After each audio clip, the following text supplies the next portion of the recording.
Sveiki, sveikučiai. 100 metų. Tai šiam video apie apdailą, statybas ir panašiai. Tai žiūrėkit, ko reikia statybom. Gulščiuko įsitempiam šniūrą, paėmam kuvaldą ir galima mūrinti. Yra projektas, yra kampai. Jeigu mokam naudotis ruletę, gulščiuku ir turim laiko svarbiausia, galime laisvai pasistatyti namą. Dabar kitas dalykas, ką liečia apdailą, tai pagal mane neina taip paprastai. Tai štai iš karto prasideda kainos įrankių, kuriuos reikia glaistymui. Tai čia gaunam virš 100 eurų, vien kad nusiglaistyti sienas. Galima glaistytis paprastuoju būdu, imti glaistyklę ir tiesiog su glaistyklė mojuoti ten, kiek sluoksnių reikia. Bet žymiai greičiau dabar su voleliais ir su linijuotėm lygina, bet glaistyme neina pamatuoti lygumo sienų, galima įsijungti tik tai prožektorių ir iš akies lyginti. Čia apdailininkai, kurie jau yra įgūdę, jie jaučia tą sienų lygumą.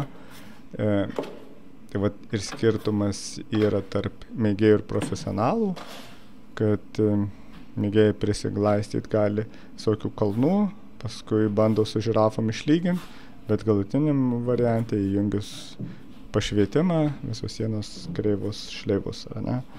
Tai apdailininkam profam yra respektas.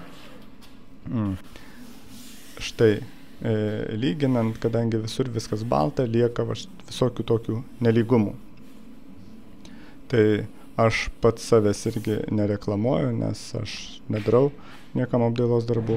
Tai toliau reikalingas ir siurblys ir žirafa. Būtinai statybinis siurblys, su buitiniu nieko nepadarysit. Žirafa irgi, jeigu nuomositės, iš šitų nuomos punktų gali tikrai gauti šūdiną damuštą žirafą, kuri labai blogai šlifuos, dulkės nepraeis. Toliau lapelė išlifavimo, ar ne, naudojom 150. Čia labai priklauso vėlgi kokį glaistą naudojat, vieni kietesni, kiti minkštesni. Tai čia vėlgi meistrų privalumas, ar ne, nes jie jau žino, įpratę su kažkokiu dirba ir naudoja. Kempinėlių vėlgi už 70 centų žmogus, kuris pats savo daro, nuvažiuos, prisipirks, o jos minkštos kaip indų plovimo kempinės ir tik tai duobių prisišlifuos, reikia kietos.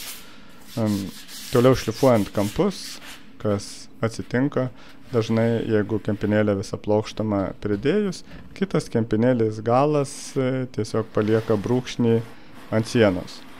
Tai arba jį atkelt, arba būna prisipjauna tą kampą, arba naudoja kažkokias specialias kempinėlės. Tai čia profesionalam tos problemos nelieka. Bandant darytis pačiam, galim pasidaryti daug reikalų. Ir šlifuoti aplink radiatorius, visus kampus, palei lubas, palei grindis, palei rozetės. Ir tol, kol visiškai jau nebeturit jėgų ir noro šito darbo daryti. Bet jeigu vis tik pavyko šitą etapą įveikti, tada reikia viską susitvarkyti, susisiurti, vėlgi statybinis siurblys reikalingas, bet ir su jais būna cirko, aš siurbiau ir galvoju, kodėl jisai taip blogai traukia. Buvau prieš tai šlifavęs, kelterio maišas įdėtas originalus ir atsidarau, ten staigmena, miltai, galima blynus kepti, o maišas suplyšęs. Tada pagalvojau, dar filtras yra. Štai ir filtras. Nu žodžiu, bet kaip sakoma, shit happens. Susitvarkom viską, pasiknesiam, pasikeikiam ir galim toliau viską susitvarkyti dirbti. Toliau vis dar nedažymas, dabar gruntavimas sienų, arba galima nusivalyti dulkes, gal reikėtų nusivalyti, kiti giluminių išsipurškia, kiti voleliu gruntuojasi, bet čia irgi reikia mokėti, nepalikti nubeigimų, nepalikti lašų kažkokių, nes giluminės ypač paskui visas matosi per dažus. ir galvot, kodėl nelygiai nusidažė ar kažkokie nelygumai matos. Toliau akrilinimas, vis dar nedažymas. Visus kampus reikia užsiakrilinti. Vėl perkat pistoletą, geresnis 10 eurų, pigesnis 2 eurai, bet už 2 eurus gali sulūžti už 5 metrų. Akrilo parinkimas, kuris kad netrūkinėtų, būtų geras. Visą tai reikia žinoti. Toliau dažymas prasideda pagaliau.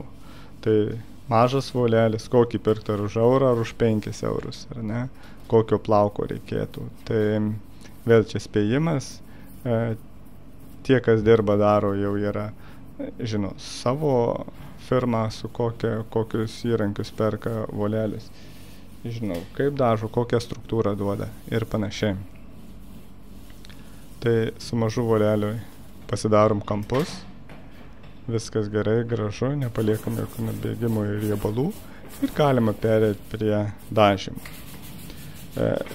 Visiškai nelengviausias darbas iš visų etapų, fiziškai gal lengviausias, bet išsidažyti gražiai, lygiai, be šešėlių, be šuorų ir visokių nesąmonių žmogui, kuris nėra to daręs, yra faktiškai neįmanoma, net galima naudoti pačius geriausius dažus. Nes vėlgi volelio parinkimas ir šitoj vietoj nieko nepamatuosi, čia tik tai galima jausti, kaip rieda volelis, galima girdėti sausumą vien nuo volelio sukimuose ir tiesiog tam reikalingi įgūdžiai, nieko čia nepadarysi. Esu matęs ne vienoje vietoje štai taip riebiai kažkur kampuose palikta, gerai nesuvoluota ir nieko nepadarysi. Ypatingai jeigu baltos sienos dažos kokiais baltais dažais, nei velnio nesimato, kur kaip padengta, tai viską kalbu iš savo patirties, su kuo aš susidūręs ir mokęsis iš savo klaidų. Tai darydami apdailą nepadarykit nesąmonių, geriau statykit namą, o apdailą palikit profams. Su mažu voleliu irgi dažant. Atrodo, kampas nusidažo gerai, o apačioj lieka dažų taškai, kuriuos palikus, neužvolavus, taip ir liks paskui matytis ant sienos. Beje, pamiršau apie lipnių juostų parinkimą. Normalios juostos taip pat kainuoja apie 8 eurus, galima pirkti po 3 eurus, kurios paskui su visais dažais nuplėšit, arba po eurą galima pirkti, kurios švis net neprilips, tiesiog popierius suvyniotas į rulonėlį. Tai čia meistrai žino, apie 8 eurus juosta kainuoja. Taigi visi įrankiai tik tai, kad pasidaryti savo darbą, 108 eurų kainavo, liniuotės šitos brangios. Tai pakomentuokite, kas darėsi, kaip jums gavosi apdailos, kas lengviau statyti ar apdailą daryti, aš išbandžiau abu variantus, man statyti lengviau. Tai dėkui, reikia.